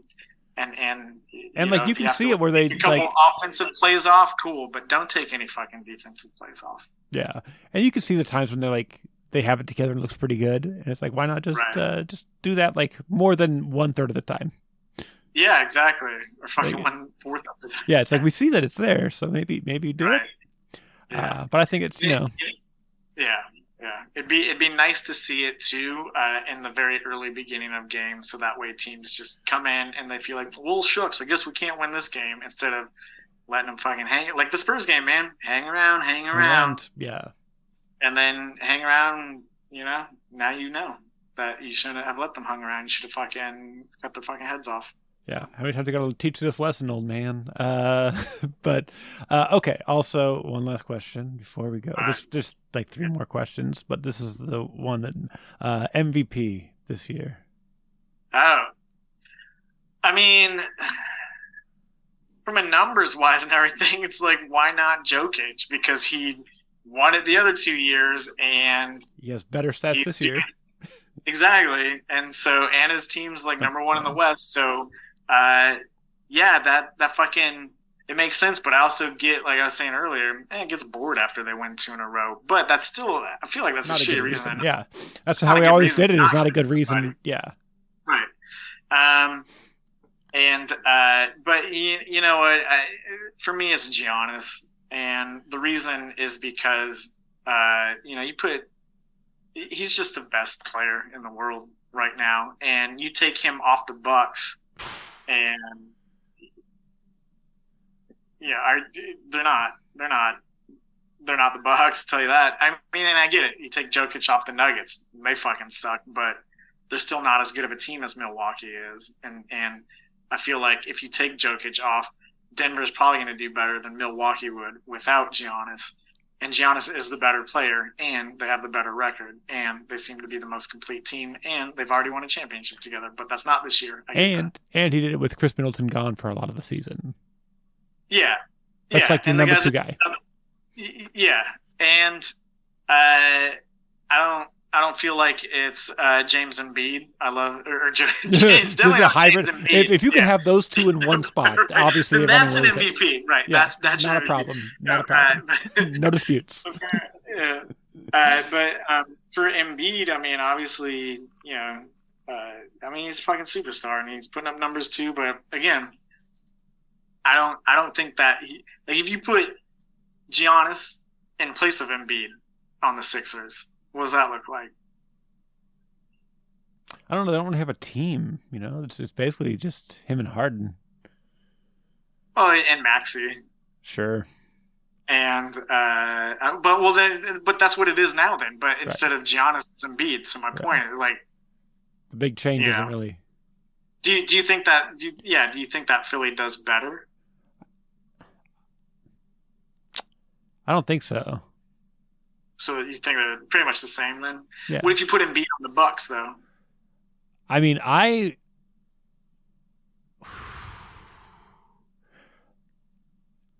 think that's more fun for me to watch, just because it's not bully ball the same way Giannis's bully ball is. I would like to see the interplay between him and Brook Lopez. I think that's like a fun thought in there for me. I don't know, because and like they're both playing defense down there, but they're just swallowing up both sides of the court. I think that's fun. But it's not the Swiss Army knife defensively that Giannis is. So there's also that part. I'll say this though, it's a lot closer if you say, "Hey, I'm going to replace, Giannis with Embiid," than if you're like, "Hey, I'm going to replace Giannis and Jokic." Yeah. Because I feel like you could put Embiid in Denver, and like that'd be pretty good. Yeah. Obviously. But maybe Jokic and Philly too. So look, I mean, they're all fucking great players. Yeah. Right. But for me, MVP is Giannis because he is the best of the great. Like he's the best player in the world right now, in my opinion, and many other people's. It's not like an original take. Yeah. But he's dope as shit. He's the best player, and he has his team playing better than any other team in the league, and that's what it means to be MVP. Because if you take Giannis off that team, they're no longer, like the best team in the league. They don't go on a fucking 16 or 17 game win streak and all that. And sure, if you take those other guys off their teams as well, but the point is their teams aren't doing as good as the Bucks are, and they're not as good of players as Giannis is, and so it's probably the MVP. Yeah, I'm not gonna fight it. I think whoever wins it this year earned it. Honestly, it's fucking tough sledding this year. Whoever got it, like, you worked your ass off to get that. Yeah. We didn't even talk about Jason Tatum, and somehow that's like... I was just gonna bring that up too. Like he's not even like in the conversation. That's insane. Yeah. That's insane. He doesn't even come up in the conversation. That's how insane this year is. Yeah, and you know who the fifth person is though, as of lately, is Sabonis. It's been getting mentioned as MVP, and I think that would be well deserved too. But you can't give it to him over those other four guys. No. But maybe next year, if the Kings improve defensively and Sabonis puts up similar numbers, maybe a couple more points per game, then he should definitely be in the conversation. Yeah, I mean, he's definitely MVP of the team this year. I mean, there's no question. They talk about like co-leaders, but I mean, Sabonis is the leader of that team because he does it not only through his play but his communication. Whereas, I have to give credit to Fox because he's been better at communicating this year as well. He stepped up. He's playing better, and that needs to continue to grow. But yeah, I just again, if you take Sabonis away from this team and try to replace him, with somebody that's similar on that level, this team doesn't do what it does. But if you replace Fox with, let's say, Halliburton, the Kings are still pretty fucking good. Yeah. They don't have because Halliburton he finds his way into the paint, and even if he doesn't, like, he still makes all the fucking passes. Right. I think the pace would be but he's not. Yeah, and he's also not clutch like Fox is, and we can't ignore that either. No. But it is weird because it's like they're both integral to the team this year. And so it sounded like I was trying to take shit away from Fox. I wasn't. I was trying to do devil's advocate type of thing. But they're both integral to the team this year, but like you don't hear Fox being discussed in the MVP mix a lot, like the way that Sabonis is. And I guess I kind of get it, but at the same time, I also don't, because Fox has been clutch, man. Like his play in the fourth quarter has been amazing. Yeah. But maybe it's because he waits until the fourth quarter instead of doing it all game long. that's the knock on him. I mean, the knock on both the guys is that the Kings aren't one of the top teams, like one or two seeds in either conference, and they just also are never going to get the respect that they deserve because they're in Sacramento, unless they can change that narrative and go and fucking win big. But yeah, I don't know. I don't know how I feel about that. I think next year those guys should, if they can improve, they should be accomplishing big things, and then maybe both their names will be involved in the mix for like, hey, who is the MVP this year? Is it like, can they step up that much? And it's fun to, as a Kings fan since '98, to finally, for the first time in 17 years, say, hey, you know what? Like, we're pretty fucking good. The future is pretty good, and if these guys can just grow a little bit, then we're looking at some awesome shit again. Yeah. Only place to go, hopefully, is up, and I mean, obviously you can't control injuries and, salary caps, but or like decisions that get made because something happens, whatever. But like, this team's core is so good. It's so fun to watch, and hopefully they can just keep growing together. All right. We've gone far beyond what we should have. Daniel, where can people find you if they wanted to learn more about Daniel Humbarger? On the island, man. He's like, not on this goddamn internet, I'll tell you that much. Yeah, right? Like, they don't need to find me. No, I don't really do anything on Twitter or Facebook these days. And so if you want to find me, probably the best bet is on Instagram. And it's just my name, Daniel Humbarger. And when you search for that, if you do, you'll see my mug come up, and that's how you'll know you found the right person. And so that's about it. All my real friends can find me if they need to most of the time. But yeah, for socials, we'll just do Instagram because I don't really do much on the other shit these days. Nope, you don't. That's fine. Perfect. And let's see here. Anything you're doing? Any exciting stuff going on? People can check out? Yeah. I have been making some art, and I've been selling that at the farmers market here in Hilo, the night market. I've tried it like 3 times. It's been pretty fun. So I've been enjoying that. So that's kind of scratching the creative itch. And I'll be back in Sacramento at the end of May for Memorial Day weekend. And I've got myself some tickets to go see Lizzo that I'm super fucking stoked about. And wanted it just be a real hoot if the Kings were still playing and I scored some playoff tickets. That'd be dope. That would be incredible. But yeah, so I don't know. I have big stuff happening as far as just being out here and enjoying my life. It's pretty awesome. But not a lot of like, hey, I'm doing all the shows and come check me out. Just kind of do the shit that I want to do these days. And sometimes that means I do a show, but sometimes it means I go paddle boarding and if I can get out. So it's pretty awesome. Yeah. Yeah. And then you can. Where can they find you? Oh, where can they find me? You can find me across social media at Barley and Me Pod, on Twitter, also at Comedian Ben Rice. You want to follow 2 Twitter accounts for no reason. You can also follow Please Dunk Responsibly at PlizDunkPod on Twitter, or at Please Dunk Responsibly on Instagram. You want to get it all in one place? BarleyMePod.com has it all. Check that out. Daniel Humbarger, thank you so much for appearing on this podcast, giving us all your thoughts.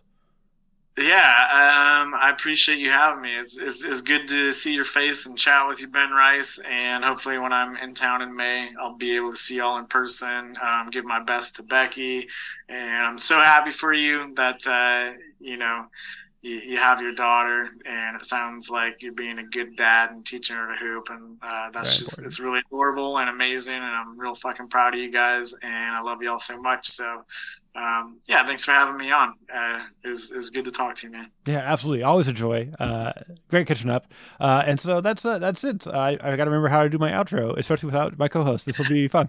That's been the episode. I've been one of your hosts, Ben Rice, and I'm Phil Webster, reminding you. That wasn't Phil Webster. What's that? So that wasn't Phil Webster. Oh, no, you're right. It wasn't. Appreciate you lying to people like that. And you can find him at Peter Parkour on Twitter. Okay. Very clever, very clever. All right, Phil, it's nice talking to you. Ben, likewise. Yeah. But anyway, there's Ben Rice and Phil Webster reminding you to please dunk responsibly. Is that how it's said? We usually line it up.